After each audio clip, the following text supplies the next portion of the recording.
उन्हाळा सुरू झाला की कलिंगड, आंबा, दह्यापासून बनवलेले वेगवेगळे पदार्थ, सरबताचे वेगवेगळे प्रकार या सगळ्यांबरोबरच यादीमध्ये आणखी एक नाव असतं, ते म्हणजे आईस्क्रीम.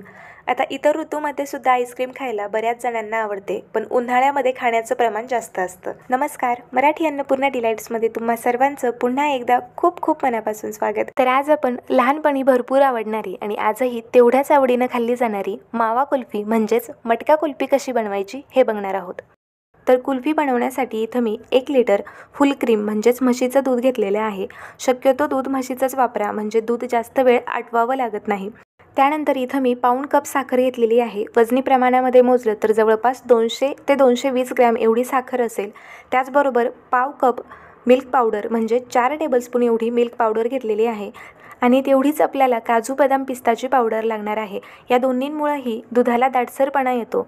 त्याचबरोबर इथं मी थोड्याशा दुधामध्ये केशर काड्या भिजू घातलेल्या होत्या आणि 1 टेबलस्पून आपल्याला वेलची पूड लागणार आहे. तर सर्वात आधी 1 लिटर दुधापैकी थोडंसं दूध एका वाटीमध्ये काढून घेऊया. यामध्ये मिल्क पावडर टाकून व्यवस्थित मिक्स करून घेऊ, म्हणजे पावडरच्या सगळ्या गुठळ्या मोडल्या जातील.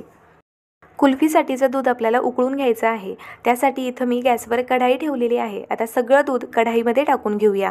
दूध उकळवण्यासाठी शक्यतो आकाराने मोठं आणि पसरट असं भांडं निवडा, म्हणजे दूध पटकन आटलं जातं.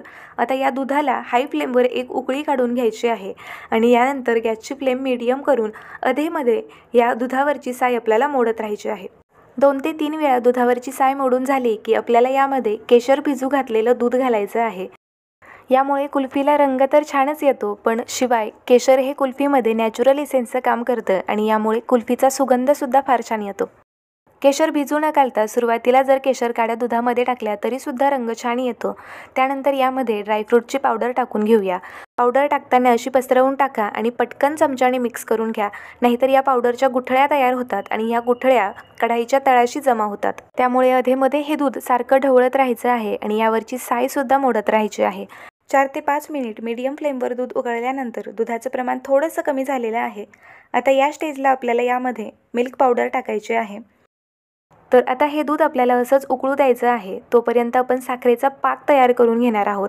तर त्यासाठी पॅनमध्ये आपल्याला साखर टाकून घ्यायची आहे.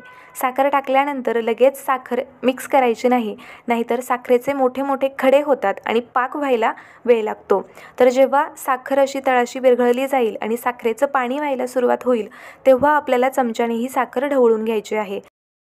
मटका कुल्फी प्रेमींना चांगलंच माहिती असेल की कुल्फीचा रंग हलकासा तांबूस असतो, तर या कुल्फीला तांबूस रंग या पाकामुळेच आलेला असतो. संपूर्ण साखर विरघळल्यानंतर पाकाचा रंग डार्क ब्राऊन झालेला आहे. आता हा तयार झालेला पाक आपल्याला दुधामध्ये टाकून घ्यायचा आहे. पाक टाकण्यापूर्वी गॅसची फ्लेम लो करायची आहे आणि अगदी थोडा थोडा पाक दुधामध्ये टाकायचा आहे. एकाच वेळी सगळा पाक टाकला तर दूध उतू जाऊ शकतं आणि पाक टाकताना दूध एकसारखं ढवळत राहायचं आहे, म्हणजे या पाकाचे दुधामध्ये खडे होणार नाहीत. खडे जरी झाले तरी ते नंतर विरघळताच, पण त्याला वेळ लागतो. त्यामुळे एकसारखं दूध ढवळत राहा. तर तुम्ही बघू शकता दुधाचा रंग बदललेला आहे. आता हे दूध आपल्याला चांगलं दाटसर होईपर्यंत उकळून घ्यायचं आहे. पहिल्यापेक्षा दुधाला चांगला दाटसरपणा आलेला आहे, पण अजूनही हे दूध थोडंसं पातळ वाटतं आहे. त्यामुळे आणखी थोडा वेळ हे दूध आपण उकळू देणार आहोत.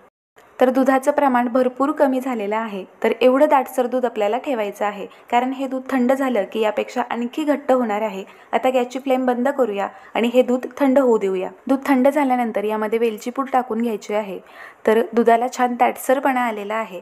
कुल्फी सेट करण्यासाठी मार्केटमध्ये असे छोटे छोटे आईस्क्रीम मोल्ड्स मिळतात, तर तुम्ही ते वापरू शकता, किंवा नसतील तर असे छोट्या आकाराचे झाकणाचे डबे वापरले तरीसुद्धा चालतील, किंवा तुम्ही ग्लासचा वापरसुद्धा करू शकता. फक्त या ग्लासला वरच्या बाजूने आपल्याला बटर पेपरने पॅक करून घ्यायचं आहे.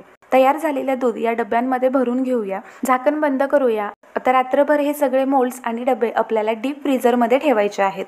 तर रात्रभर कुल्फी आपण सेट होण्यासाठी ठेवली होती. आता ही कुल्फी या भांड्यांमधून डिमोल्ड करून घेऊया. तर सर्वात आधी यामध्ये आईस्क्रीम स्टिक्स खोचून घेऊया. तर अशा वेगवेगळ्या प्रकारच्या आईस्क्रीम स्टिक्स मार्केटमध्ये इझिली अवेलेबल असतात, तर तुम्ही याचा वापर करू शकता. आता हा डबा 8 ते 10 सेकंदासाठी पाण्यामध्ये डीप करून घेऊया। सर्वात महत्त्वाचं म्हणजे फ्रीझरमधून कुल्फी बाहेर काढली की ते लगेच डिमोल्ड करून घ्यायचे आहे, कारण ही कुल्फी आपण फक्त दुधापासून बनवलेली आहे आणि दुधाचे पदार्थ फ्रीझरमधून बाहेर काढले की ते पटकन वितळायला सुरुवात होतात। तर अशी काड्यांच्या मदतीने गोल फिरवून कुल्फी बाहेर खेचायची आहे। आता यानंतर कुल्फी कट करून घेऊया। तर उन्हाळ्यामध्ये अशी मटका कुल्फी एकदा नक्की ट्राय करा। रेसिपी आवडली असेल तर व्हिडिओला लाईक करा, शेअर करा, त्याचबरोबर चॅनलला सबस्क्राईब करायला विसरू नका। पुन्हा भेटू एका नवीन रेसिपीसोबत। तोपर्यंत मराठी अन्नपूर्णा डिलाईट सोबत अशाच नवनवीन रेसिपीज बघत राहा, बनवत राहा आणि खात राहा। धन्यवाद।